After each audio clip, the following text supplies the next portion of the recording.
የአማርኛ ቋንቋ ላይ አዲስ ገደብ መጣሉ ተሰማ። ከ7ኛ ክፍል በታች ለሆኑ ተማሪዎች የአማርኛ ቋንቋ ትምህርት እንዳይሰጥ መታገዱ ተሰምቷል። አሁን ሌላ ወጣትም ከ3 ወጣቶች በተጨማሪ በዛው ሰሞኑን የተገደለ ማለት ነው።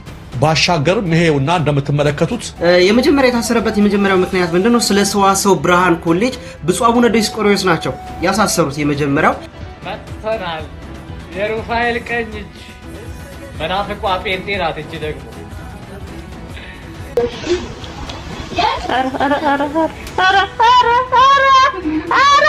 ሰበር አስገራሚ መረጃ ተሰምቷል። የአንድ አቅጣጫው የመቀሌ በረራ የ12 ዓመት ህፃን ሳይቀር ታፍሰው እየሄዱ መሆኑን ነው እማኞች የሚናገሩት። ሰላም ጤና ይስጥልኝ። እንዴት አደራችሁ? እንዴት ዋላችሁ? እንዴት አመሻችሁ? አምላክ አበው ቅዱስ እግዚአብሔር ስሙ ዛሬ ዘወትር የተመሰገነና የተወደሰ ይሁን። በወቅታዊ ጉዳዮቻችን ተመልሰን መተናል። ዜና እስራለ የግድያዎች መረጃዎቻችን እና ወቅታዊ የሀገራችንን ሁኔታ ይዤላችሁ መጥቻለሁ። ለብዙዎች እንዲደርስ ሼር ማድረጋችሁን አትርሱ። ከአርሲን ጀምር። ከዛ መሀል ላይ ወቅታዊ ሀገር ጉዳይ እናስገባ። ከዛ ኋላ ጳጳሳት እያሳሰሯቸው ስላሉ ወጣቶች እንመለከትና መጨረሻ ላይ በጣም ወሳኝ ነገር እንመለከታለን። ሰፋ ያለ ስለሆነ እንጀምር። ከአርሲ ጉዳይ እንጀምር። እባካችሁ ሼር አድርጉት። አሰኮ ላይ ነው። አርሲ ምስራቅ አርሲ ዞን አሰኮ ላይ ሽርካ ወረዳ ላይ እንደዚህ ይላል። በአርሲ ዞን አሰኮ ወረዳ በአካባቢ ሰላም ታጣቂዎች ቡድኖች ጭፍጨፋ ተፈጸመ ይላል። ዛሬ በቀን 09 ከትናንትና በስቲያ ማለት ነው በ12ኛ 2018 ዓ.ም ከሪቡ ቀበሌ ወደ አሰኮ ከተማ ገበያ እየሄዱ የነበሩ ኦርቶዶክሳውያን ላይ ጥቃት ተፈጸመ።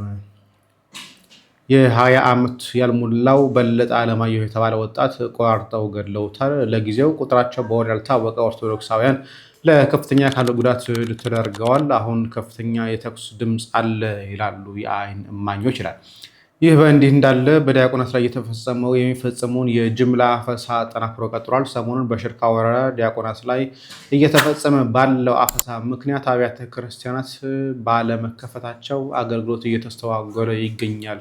ይህ በሐምሌ 9 የወጣ መረጃ ነው። ኦርቶዶክሳውያን ከመገደል አልፎ ከመታፈስ አልፎ ስፔሲፊካ ደግሞ ዲያቆናትን እያፈሷቸው ነው። ዲያቆን ከሌለ የካህን እጥረት ካለ ደግሞ ቤተክርስቲያን ተከፍቶ ቅዳሴ ሊቀደስ እንደማይችል የምናውቀው ነገር ነው። በዚሁ በተያያዘ ዜና ዛሬ የወጣው ከትናንትናው በቀጠለ ዛሬ የወጣው መረጃ ላይ ደግሞ አሰኮ ላይ ሌላኛ ሞት እንደተስተናገደ ተሰምቷል። በትናንትናው በአሰኮ ወረዳ በኦርቶዶክሳውያን ላይ ጥቃት ተፈጽሞ አንድ ወጣት በአሰቃቂ ሁኔታ ተቋርጦ መገደሉን ከፍተኛ አካላዊ ጉዳት የደረሰባቸው መኖራቸውን ዘግበንላችሁ ነበር። አሁን ጉዳት ከደረሰባቸው መካከል አንዱ ወደ ሕክምና እየተወሰደ እያለ ደግሞ ከመጠን በላይ በመፍሰሱ በመንገድ ላይ ህይወቱ ሊያልፍ ችሏል። ይህ ሁሉ ግፍ እየተፈጸመ ከሀገረ ስብከቱ ሊቀ ጳጳስ አባ ኃይልሳ ጀምሮ እስከ ፓትርያርክ ድረስ ያሉ እረኛን ባዮች አንዳች ነገር ለማድረግ ሲንቀሳቀሱ አይታዩም። ኦርቶዶክሳውያን ግን ያለ ከልካይ አንድ በአንድ እየተለቀሙ እየታረዱና እየተጨፈጨፉ ነው። አሁን ኦርቶዶክሳውያን ማወቅ ያለብን በቤተ መንግስቱም በቤተ ክህነቱም እየተገደለን መሆኑንና ከእግዚአብሔርና ከክንዳችን በቀር የሚታደገን ኃይል አለመኖሩን መሰባሰብ መመካከርና ራሳችንን የምንታደግበት መፍትሄ አቅጣጫ ማስቀመጥ ይጠበቅብናል ይላል የኢኦቲሲ ታስክ ፎርስ ቴሌግራም ገጽ ላይ የተለጠፈ ነው። ኦርቶዶክሳውያን እየታፈሱ ነው፣ እየተገደሉ ነው። ከዚህ በፊት አንድ ያገኙት ልምድ ቢኖር ምን አይነት ልምድ ነበር? በጣም በብዛት ኦርቶዶክሳውያን በአርሲ ላይ ሲጨፈጨፉ ድምፅ ይበዛባቸዋል፣ ሆ ይባላሉ። ከሱ ነገር እንዳላዋጣ በደንብ አድርገው ተረድተውታል። መንግስት ላይ ጫና እየመጣባቸው እንደሆነ ስለተረዱት አሁን እያደረጉ ጋር ምንድነው ቀስ በቀስ አንድም ሁለትም ሶስትም እያደረጉ መግደል ነው።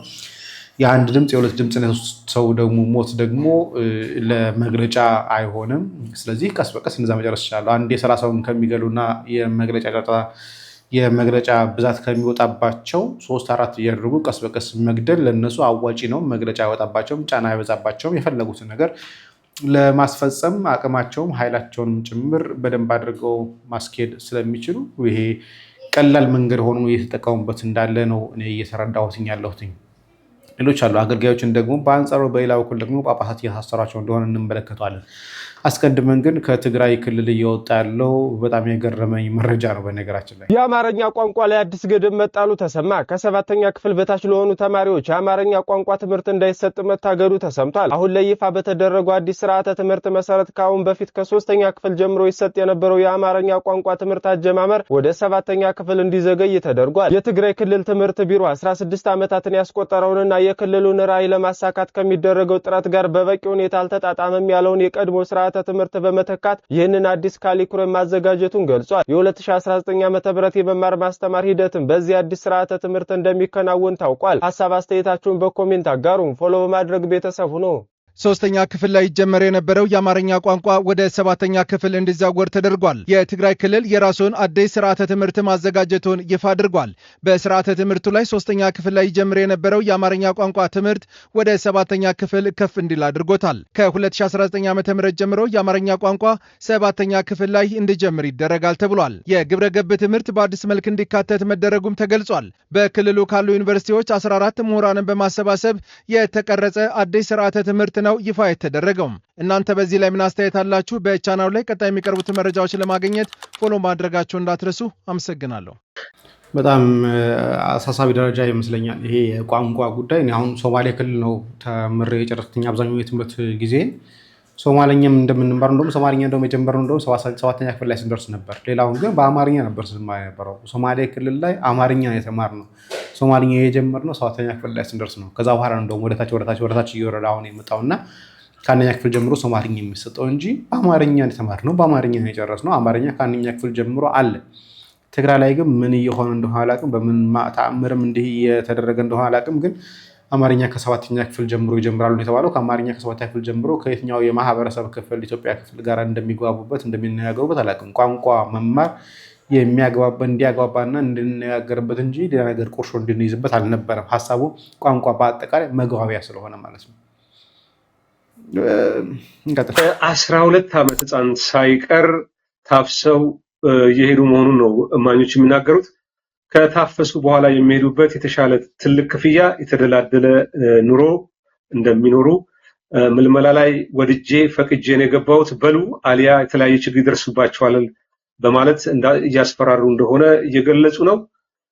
የውሸት ፕሮፓጋንዳ እያታለሏቸው ልጆች ምልመላ ላይ ሲደርሱ በፍርሃት ወድጄ ነው እያሉ እየተናገሩ ያዘመቱት ነው። አንዳንዶችን በቃለ ምልልስም በኦቢኤን ቲቪ ሊያቀርባቸው ይችላሉ ነው የሚሉት። የኦሮሚያ ክልል ልሳኔ ነው ኦቢኤን። ይሄ የልዩ እገዛ ጥያቄ ከካቢኔ አባላት ነው ለኤምኤስ የደረሰው። ስማቸው መግለጽ ያልፈለጉ አንድ የካቢኔ አባላት የላኩልን ነው። እባካችሁ የልዩ እገዛ ጥያቄውን አቅርቡልን ብለዋል። ያሉት ምንድነው? የብልጽግና የውሸት ፕሮፓጋንዳ በተለያዩ ብዙሃን መገናኛ በማሰራጨት በግዳጅ የታፈሱ ልጆች በምልመላ ሰዓት የብልጽግናን ካድሬዎች ውሸት ሰምተው እንዳይሸወዱ እንዳይዘምቱ ተገደን ነው እንዲሉ ብታደርጉ ሲሉ አንድ የብልጽግና የካቢኔ አባል ጥቆማ ሰጥተዋል። ይኸው ጥቆማውን አቅርበናል። ያው አንዳንድ የካቢኔ አባላት ያው የሚያውቋቸውም ልጆች የታፈሱ ስለሆነ እድሜያቸው ለአቅመ ውትድርና ያልደረሱ ከ18 ዓመት በታች የሆኑትም በግዳጅ የታፈሱ ስለሆነ ያ ስላሳሰባቸው ስሜን ደብቁ ብለው ነው ይህንን መረጃ ያላኩት። እንግዲህ የሚመለከተው ሰሚ ካለ በዚህ መልኩ አቅርበነዋል። ከማሰርም ባለፈ የግዳጅ ደግሞ ፕሮፓጋንዳ የ12 ዓመት ህፃን ልጅ ወስዶ ለጥይት እራት ማድረግ ለጥይት መሰዋት። እንደውም አንድ ቪዲዮ ያየሁ ነበረ አብይ አህመድ ሲናገር የነበረው ወታደር እያጣን ነው፣ ወታደር ቸግሮናል። እንዴት በ100 ሚሊዮን ህዝብ ያለበት ወታደር ላይ 5,000 ወታደር እንኳን እናጣለን። አዲስ ተመልማይ እያለ እየተወሰደ እየተጨፈጨፈ እንጂ ለሀገር እየጠቀመ ስላልሆነ ምን ይጠቅመዋል? ለምንስ ብሎ ይዘምታል? ይሄ እርግጠኛ ነው። ሰሞኑን 3 ወጣቶች መገደላቸውን እያወራን ነበረ። በእነዚህም በወጣቶችን የገደለው ፖሊስ ዙሪያ ተገደለ በህይወት አለ የሚሉ መረጃዎችም አሁን እየወጡ እንደሚገኙ ናቸው። እሱን አይደለም። በነገራችን ላይ የዚህ ሰው ትናንትና ተገደለ ሲባል ሲነጋገሩበት የነበረው ሰው አለ በህይወት አለ እየተባለ ፌስቡክ ላይ ቲክቶክ ላይ እየተሰራጨ አይቼዋለሁኝ።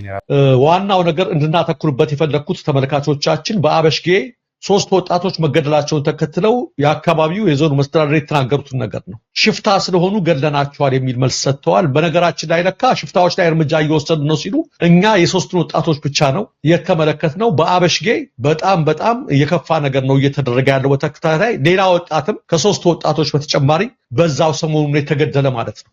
ባሻገርም ይሄውና እንደምትመለከቱት በጣም ጠንካራ ሰራተኛ ለብዙዎች የስራ ዕድል የፈጠረ ቢያንስ በስሩ በአቋቋመው ድርጅት 12 ሰዎች የስራ ዕድል የፈጠረ ወጣት ነው የምትመለከቱት ወጣት። እሱም ነፃ እርምጃ ነው የተወሰደበት።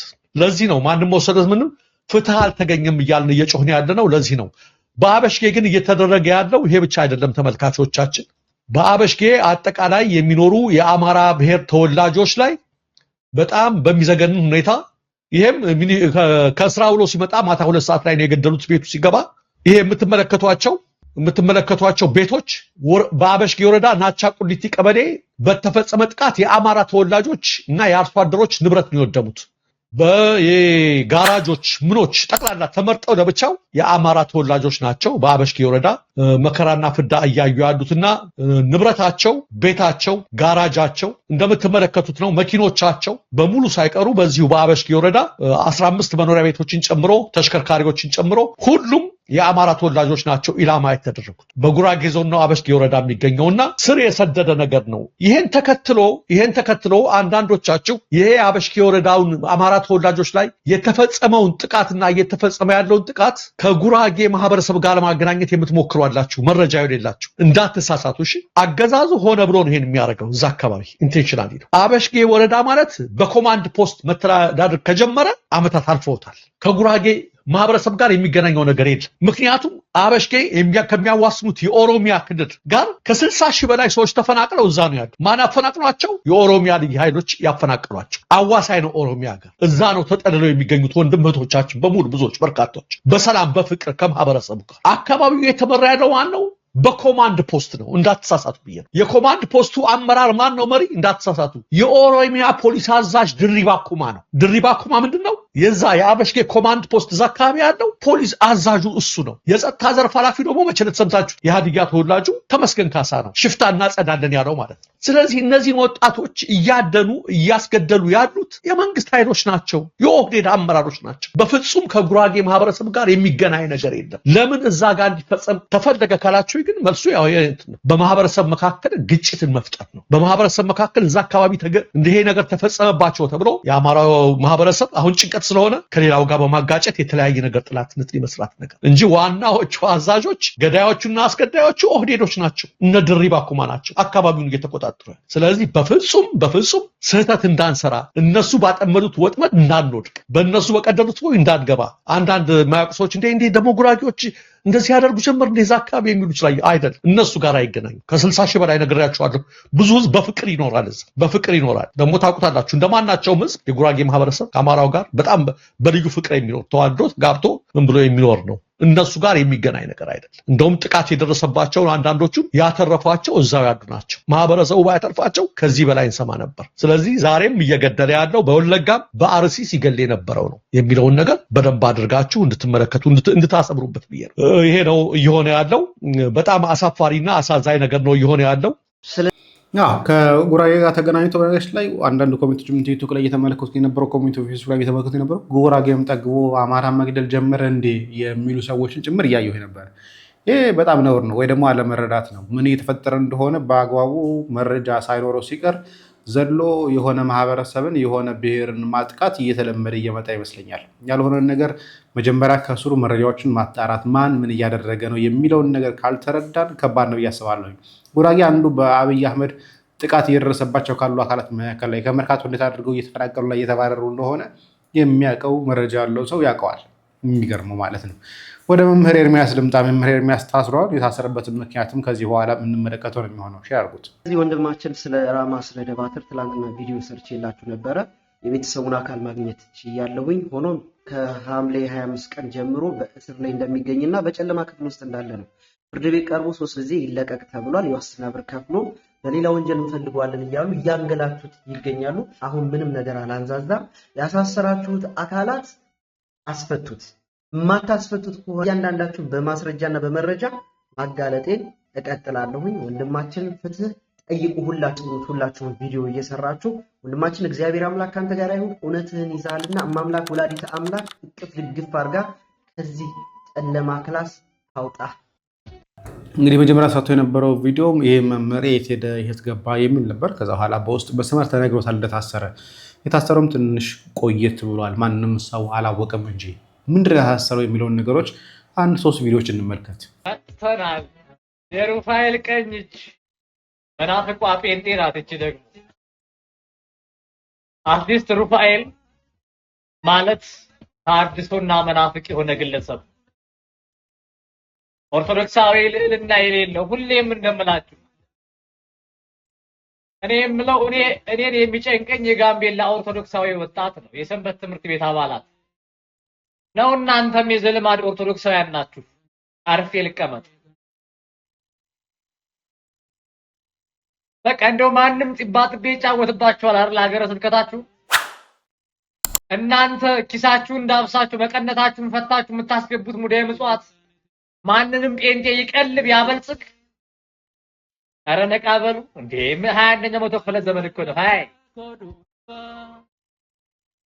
አረጋዊ ጳጳስ አባታችን አቡነ ሕዝቅኤል እንዴት ሰነበቱ? ቡራኬው ትድረስ። ተወዳጆች የቲክቶክ ቤተሰቦቼ እንዴት አደራችሁ? አባታችን አቡነ ሕዝቅኤል ታላቁንና አንጋፋውን የኢትዮጵያ ኦርቶዶክስ ተዋሕዶ ቤተክርስቲያን የሰዋስወ ብርሃን ቅዱስ ጳውሎስ መንፈሳዊ ኮሌጅን ለ12 ዓመታት በበላይ ጠባቂነት መርተውታል። 12 ዓመታት ውስጥ 11 ዲኖችን ቀይረዋል። ለእርሰው የሚታዘዝ ዲን 2 ዓመትም 3 ዓመትም ይቀመጣል። ለእርሰው የማይታዘዝ ከሆነ ደግሞ 1 ዓመት ሳይሞላውም ይባረራል። ሁሉም የቢሮ ሰራተኞች እስከ ጥበቃ የእርሰው ታዛዦች ናቸው እንጂ የኮሌጁን ህልውና ለማስጠበቅ፣ ኮሌጁን ለመምራት፣ ኮሌጁን ለማሳደግ የተሰበሰቡ ስብስቦች አይደሉም።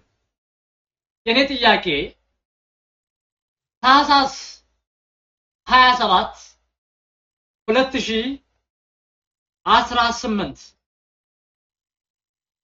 በተደረገው የመምህራን ውድድር ከ176 ያመጣውን መምህር የሆነ አካባቢ ተወላጅ ስለሆነ ከ136 ያመጣውን የእርሶን ዘመድ ኮሌጁ ለምን ቀጠሩት? ለዚህ ምላሽ ይኖረውታል? መተናል። ዛሬም እንጠይቀውት አቡነ ሕዝቅኤል ቡራኬው ትድረስ። ሰዋስወ ብርሃን ቅዱስ ጳውሎስ መንፈሳዊ ኮሌጅ የበላይ ጠባቂ ታህሳስ 27 2018 የመምህራን ቅጥር ነበር። ለስሙ እርስዎ የሚመሩት ኮሌጅ ማስታወቂያ ወጣ። ነገር ግን ከ176 ያመጣውን የጎጃም አካባቢ ተወላጅ የሆነውን መምህር አባራችሁ። ስሙም መንግስተ ስላሴ መለሰ ይባላል። ከ134 ያመጣውን የእርሶን አካባቢ ዘመድ የሚሆን ሰው መምህር አብርሃም ፍሬ ይባላል። ለምን? ኦርቶዶክሳዊ አባት አይደሉም? ሰዋስወ ብርሃን መንፈሳዊ ኮሌጅ የኦርቶዶክሳውያን አይደለም? ኮሌጁን የሚጠቅመው ነገ ደቀ መዛሙርትን የሚያፈራው አስተምህሮና አብቅቶ ወደየ ሀገረ ስብከት የሚበትነው ከ134 ያመጣው ወይንስ ከ176 ያመጣው? ይሄ ሚሊዮን ነው። ለምሳሌ በር ላይ ያለ ህንጻ አለ 9 ሚሊዮን ተበዝቶበት 9 ዓመት የቆመ አሁን 10 ዓመት ነው። የኮሌጁ የበላይ ጠባቂ ሆነው 12 ዓመታት ቆይተዋል። በ12 ዓመታት 11 ዲኖችን ቀያይረዋል። እንግዲህ የራስዎት አመራር መምህር የቅርብ ሰው የነበረው መምህር አመረ ፀሐዩም ከ9 ሚሊዮን ብር በላይ ተዘርፏል ባክኗል እያለ ነው። ይህንን ማስተባበል ትችላላችሁ? ራማ ስነ ደባትር እንግዲህ እነኚህ የሰራቸው 3 ቪዲዮዎች ተኮር ናቸው። ባለፈው አንድ ቪዲዮ አቅርቤላችሁ ነበር። በጋምቤላ ሊቀ ጳጳስ በኩል ላይ በቤት ውስጥ የተገኙ የወሲብ ማነቃቂያ ቪዲዮዎችን እና የተለያዩ አደንዛዥ እጾችም ጭምር ሲያጋልጥ ነበረ። ታዲያ እነኚህ 2 ሊቃነ ጳጳሳት ናቸው እንግዲህ ያሳሰሩ እየተባለ እየተነገረ ወንድማችን ራማ ስነደባትር ወይም ደግሞ መምህር ኤርሚያስ ሲሳይ ገላው አዲስ ዜና አለ ወይም አዲስ መረጃ አለ። በደንብ ሼር፣ ኮፒ ሊንክ፣ ሪፖስት እያደረጋችሁ ድምጽ እንሆነው ለወንድማችን በጣም ስለምናስፈልገው። በመጀመሪያ ደረጃ ያለበት ቦታ ታውቋል። ያለውም በማዕከላዊ በድሮ ወይም ደግሞ በአሁኑ 3ኛ ፖሊስ ጣቢያ የሚባል በዛ ታስሮ ነው የሚገኘው። የመጀመሪያ የታሰረበት የመጀመሪያው ምክንያት ምንድነው? ስለ ሰዋሰው ብርሃን ኮሌጅ ብፁዕ አቡነ ዲዮስቆሮስ ናቸው ያሳሰሩት የመጀመሪያው። ከዛ በኋላ ፍርድ ቤቱ ምንም ስላላመነበትና ጥፋተኛ ስላልሆነ ዋስትና መብት ተጠብቆለት 15000 ብር ከፍሎ 3 ጊዜ እንዲፈታ ተፈቅዶለታል። ዋስትና ብር ከከፈለ በኋላ ግን እንዳይወጣ ተደርጓል። ምክንያቱም ብፁዕ አቡነ በርገር ሩፋኤል ሄደው ነበር ወደ ማዕከላዊና እንዳይፈታ በጣም ተጽዕኖ እያደረጉበት በአሁን ሰዓት ይገኛል። ሁላችንም ባለማህተብ ክርስቲያኖች እውነት ባለማህተብ ነን የምንለው ሁላችንም ከወንድማችን ጎን ልንቆም የሚገባበት ጉዳይ ነው። በአዲስ መረጃ ተመልሼ እመጣለሁኝ። በደንብ ሼር፣ ኮፒ ሊንክ፣ ሪፖስት እያደረጋችሁ ለሁሉም ማድረሱ እና ወንድማችንንም በአካል እየሄዳችሁ 3ኛ ፖሊስ ጣቢያ አጽናኑት፣ ተጠይቁ። እንግዲህ 3ኛ ፖሊስ ጣቢያ በጨለማ ቤት ውስጥ ነው ታስሮ እንዳለ እየተነገረ ያለው። ዶክመንቶች ደርሰውኛል፣ እጄ ላይ አሉ። የፈረመበት ዶክመንት እዚህ ጋር እንደምትመለከቱት ነው። ኤርሚያስ ሳህሌ ይላል 15000 ብር በዋስ እንዲፈታ ተነግሮት ነበረ። ከዛ በኋላ ይህን ነገር የሰሙት አቡነ በርገር ተመልሰው ማረሚያ ቤት ሄደው እንዲቆይና በሌላ ኬዝ እንደሚፈልጉትና በሌላ ክስ መመስረት እንዳለበት እናምናለን ብሎ ስላሰቡ ይህንን ወንድማችን በጨለማ ቤት እንዲቆይ አድርገውታል ማለት ነው። ክፍያ ተከፍሏል፣ መንግስት ክፍያውን ተቀብሏል። ነገር ግን አሁንም ቢሆን ጳጳሳቱ ሰው ማሳሰር ጥድፊያ ላይ ስለሆኑ አሁንም ቢሆን ይህ ወንድማችን በእስር ላይ ይገኛል ማለት ነው። በአቅራቢያው ያላችሁ ሰዎች ጎራ ብላችሁ እንደምትመለከቱ ተስፋ አድርጋለሁኝ። ወቅታዊውን ነገር አንድ ከማስቀደም በፊት የፌሚኒዝሞች እንቅስቃሴ አሁን እንደ አዲስ እየተንቀሳቀሰ ያለ ጉዳይ ነው። ስለዚህ ምንድነው ያለው የሚለውን ነገርና የባህል ጥሰቱን በተመለከተ እንዲህ ነው።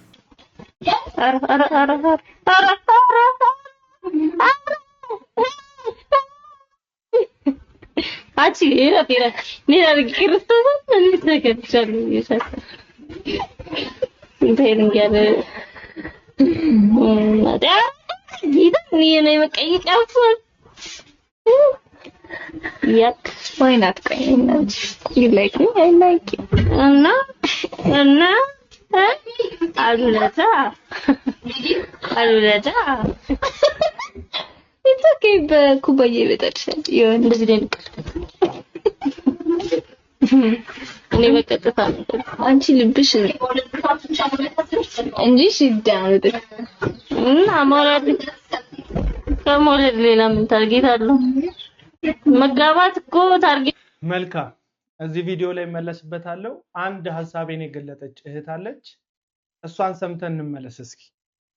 የሃሽታግ ትሰማን ቻሌንጅ የተቀላቀላችሁ ወንዶች ኃላፊነታችሁን እየተወጣችሁ በመሆኑ እናመሰግናለን። ከዛ በተረፈ ይሄንን ሙቭመንት ላልተቀላቀላችሁ ሰዎች የደገፉ እንዳሉ ሆኖ ተቃወሙም አሉ። የደገፉት በሴት እህቶቻችንና ልጆቻችን ላይ የሚደርሰውን ጥቃት ህመም ስለተሰማቸውና ፍትህ ስለፈለጉ እንደሆነ በግልጽ አይተናል። በሌላ ደግሞ ይሄንን ቻሌንጅ የተቃወሙ አሉ። በነገራችን ላይ ይሄንን ነገር ሲቃወሙ ሴት ልጆች ላይ የሚደርሰውን ጥቃት ደግፈው ወይም በደላቸውን ሳያውቁ ቀርተው አይደለም። ትልቁ ፍርሃታቸውና ስጋታቸው ውስጣቸው የተፈጠረ ነገር ስላለ ነው። ለሴቶች መታገልሽ እንዳለ ሆኖ እጣቱን ወደ አንቺ የግል አስተሳሰብ እየሳብሽ እንደሆነ ስለተሰማቸው ነው። ይህ ለመልካም የታሰበ ነገር መስመሩን ለቆ ነገሩ ወደ ሌላ ወዳልተፈለገ አጥፊ መስመር እንዳይቀየርና ባህላችን እንዳይናድ ስጋት ይዟቸው እንጂ ፍትህን ጠልተው አይደለም። ጆርዲ ይህ የሃሽታግ ትሰማ ቻሌንጅ በሴት ልጆቻችን ላይ የሚደርሰው ጥቃት ተሰምቶሽ ብቻ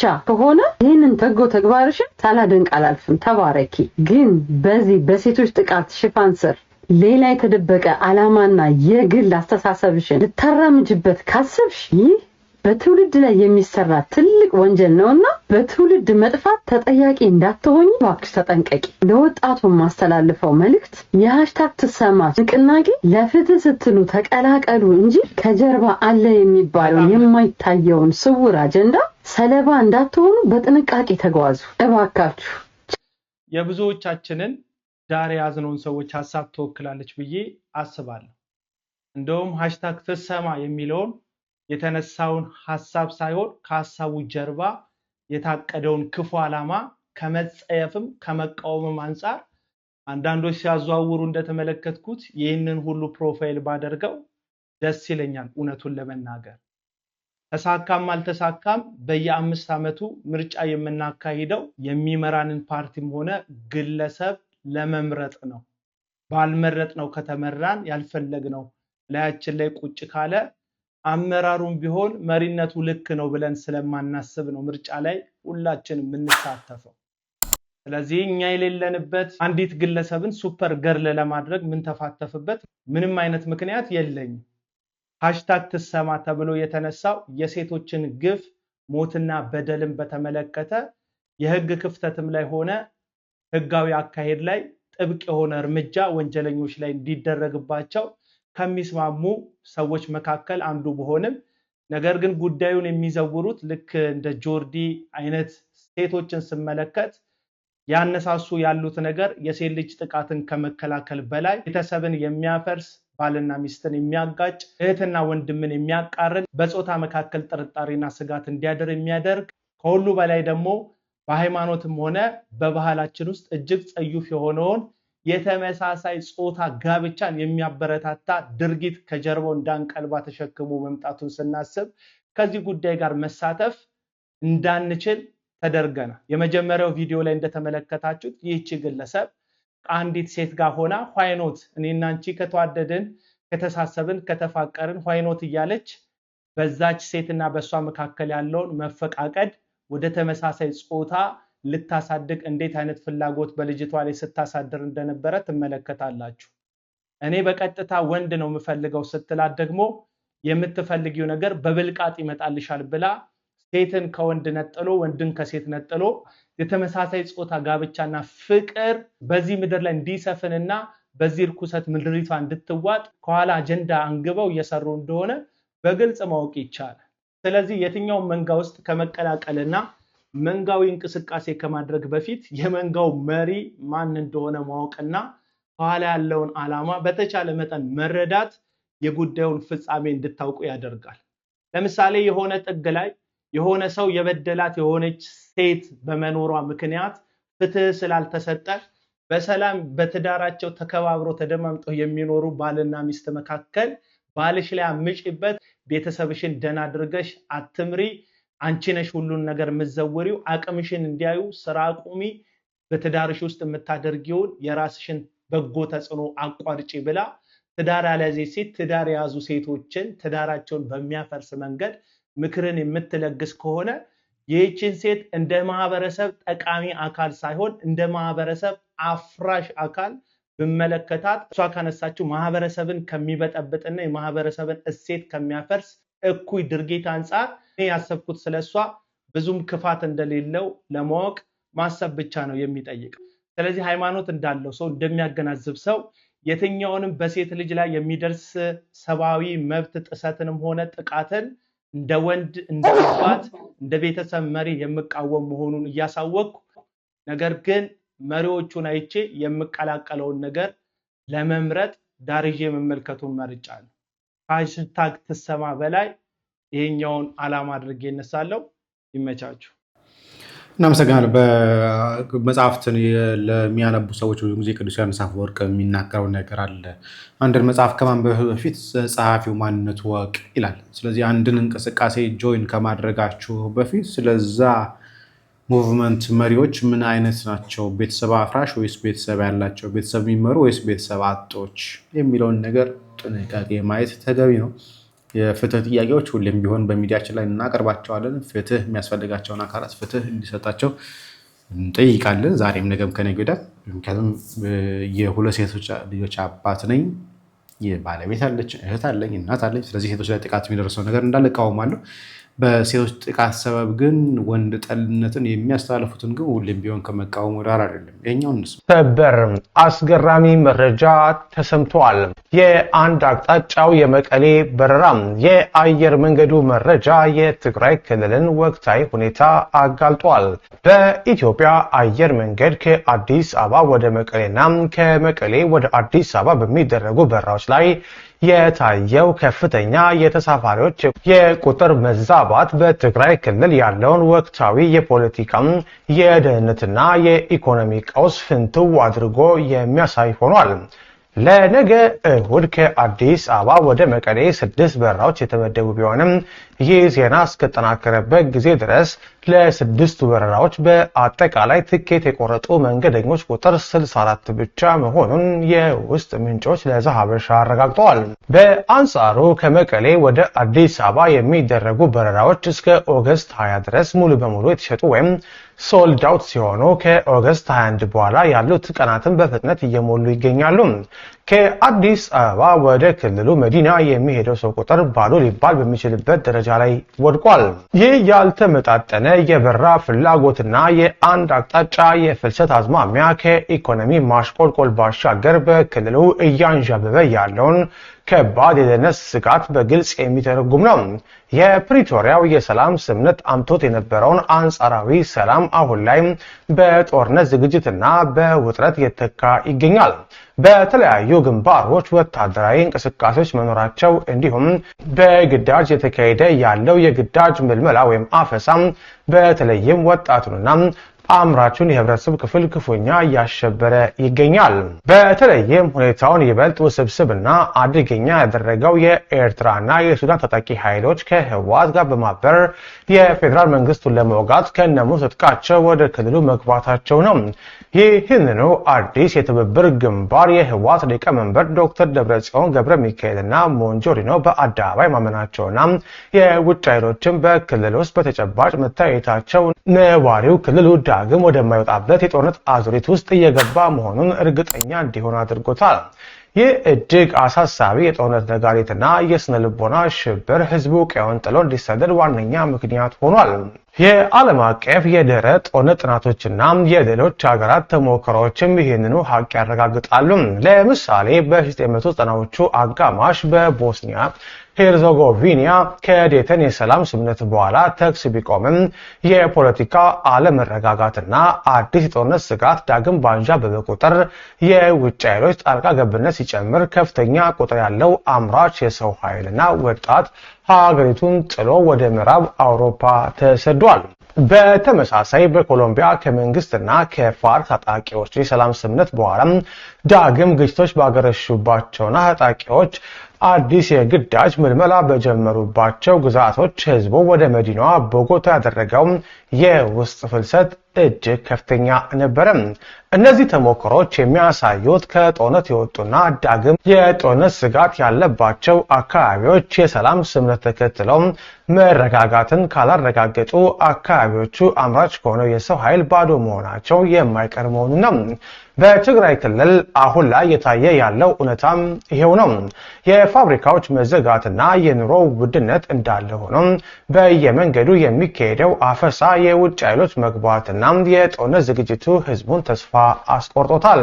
በመሆኑም ይህ በመቀሌና አዲስ አበባ መስመር ላይ የሚታየው የበረራ ተሳፋሪዎች ቁጥር መዛባት እንደ ቀላል የትራንስፖርት ፍላጎት መዋዠቅ የሚታለፍ አይደለም። ይልቁንም ዜጎች ሰላም ርቆናል፣ ዳግም ወደ ጦርነት ልንገባ ነው ብለው ስላመኑ የወሰዱት የህልውና ማትረፍ እርምጃ ነው። ይህ ሁኔታ የፌዴራል መንግስቱም ሆነ የዓለም አቀፉ ማህበረሰብ በክልሉ እያቆጠቆጠ ያለውን አዲስ የጦርነት ስጋትና የውጭ ኃይሎች ጣልቃ ገብነት በፍጥነት በማስቆም የፕሪቶሪያውን ስምምነት መታደግ እንዳለባቸው የሚያመላክት ጠንካራ የማስጠንቀቂያ ደውል ይመስላል። ዜጎች በነጻነት መንቀሳቀስ እንደሚችሉና ዳግም የጥይት ማገዶ እንደማይሆኑ ካላመኑ ይህ የአንድ አቅጣጫ ጉዞ የክልሉን የረጅም ጊዜ ህልውና ክፉኛ ሊያሽመደምደው ይችላል። እንግዲህ ሀገራችን ጦርነቱ እያንዣበበ መሆኑ አንዱ የሚታወቅበት ምልክት ብዙውን ጊዜ የሚታዩ ምልክቶች ከኤርፖርት ጋር በተገናኙ ነው። ኤርፖርት ብዙን ጊዜ መመለሻውን የሚከለክል ከሆነ መመለሻ የማይቆርጥ ከሆነ የሆነ ችግር ሊፈጠር እንደሆነ መተንበይ ቀላል ነው ብዬ አስባለሁ። በተለይ ፖለቲካውን ለብዙ ጊዜ ተከታተለ ሰው ምልክቶቹ እነሱ እንደሆኑ ይታወቃል። ስለዚህ እግዚአብሔር አሁንም የእናቶቻችንን ልመና ይስማ፣ ምህላቸውን ይቀበል። ብዙ ምህላና ጸሎት እየተደረገ ያለው በተለይ ጾመ ፍልሰታ እንደመሆኑ መጠን ብዙ እየተደረገ ያለው ግን እስከምን ድረስ የሚለውን ነገር ግን እርግጠኛ ሆነን መናገር አልቻልንም። የሀገራችን ያለችበት ሁኔታ የጦርነት ፍላጎቷ በጣም እየጨመረ ነው። መድኃኔዓለም ክርስቶስ ይሆንልን። ይህን መንግስት እንግዲህ ወርዶ የምንገላገልበት ጊዜ ቅርብ ይሆናል ብዬ ተስፋ አድርጋለሁ። እዚህ አላብቃ። ዛሬ ለተሰንበትም አይደለም የመጀመሪያ ቪዲዮችን ነው። በኋላ ላይ በወቅታዊ ነገሮች እመለሳለሁ። ሰላም እግዚአብሔር ከእኔም ከእናንተ ጋር ይሁን። ቸር ቆዩ።